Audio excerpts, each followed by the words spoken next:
அனைவருக்கும் வணக்கம். ஒரு நண்பர் இந்த கேள்வியை கேட்டிருக்காரு. என்ன அப்படின்னா, வாழ்க்கைங்கிறது போராட்டமா பூந்தோட்டமா அப்படின்னு சொல்லி கேட்டிருக்காரு. நம்ம ஒன்று தெரிஞ்சுக்கணும். இந்த வாழ்க்கை என்பது அதிகபட்சமாக போராட்டமாக தான் இருந்திருக்கிறது. மிக குறைந்தபட்சமாக பூந்தோட்டமாக இருந்திருக்கிறது அப்படிங்கிறத நம்ம புரிஞ்சுக்கணும். இரண்டும் கலந்தது தான் வாழ்க்கை.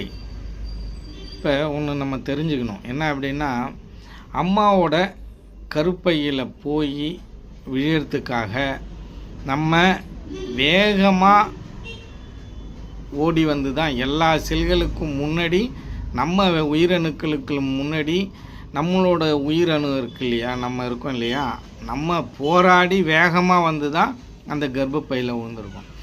அப்போ ஆரம்பித்த அந்த போராட்டம், போட்டி இன்னைய வரைக்கும் முடிஞ்சிருக்கா அப்படின்னா இன்னைய வரைக்கும் முடியலை அப்படின்னே சொல்லலாம்.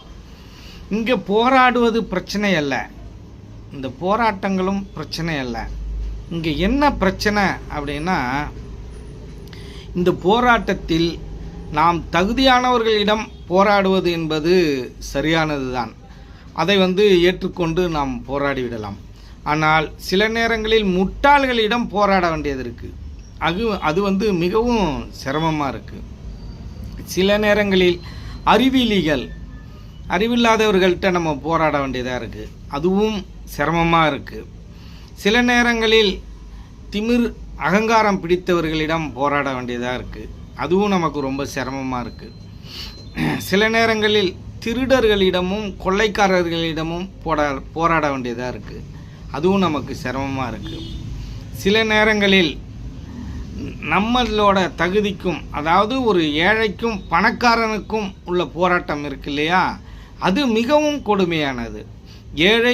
ஏழைகிட்ட தான் போராட முடியும், பணக்காரன்கிட்ட போராட முடியாது. பணக்காரன்கிட்ட போராடணும். அதை விட்டுட்டு ஒரு பணக்காரன் ஏழைகிட்ட போராடுவதும் ஒரு ஏழை பணக்காரனிடம் போராடுவதும் ஒரு முட்டாள்தனமாக தான் இருக்குது. அது தவறாக இருக்குது. அங்கே ஜெயிப்பதுங்கிறது முடியாது. நம்ம தெளிவாக புரிஞ்சுக்கணும். ஒரு அரசு அதிகாரி இருக்காருன்னா, அந்த அரசு அதிகாரிக்கு ஈக்குவலாக அவர் பலம் எப்படி இருக்கோ அதுக்கு தகுந்தாற் போல் பலம் உள்ளவங்கள்ட்ட தான் அவங்க மோதணும், அந்த போராட்டம் இருக்கணும். அப்போ தகுதியில்லாத நபர்களிடம் போராடுறதுங்கிறது இங்கே மிகப்பெரிய சிக்கலாக இருக்கிறது. இந்த வாழ்க்கை என்பது நிறைய நேரங்களில் போராட்டமாகவும் சில நேரங்களில்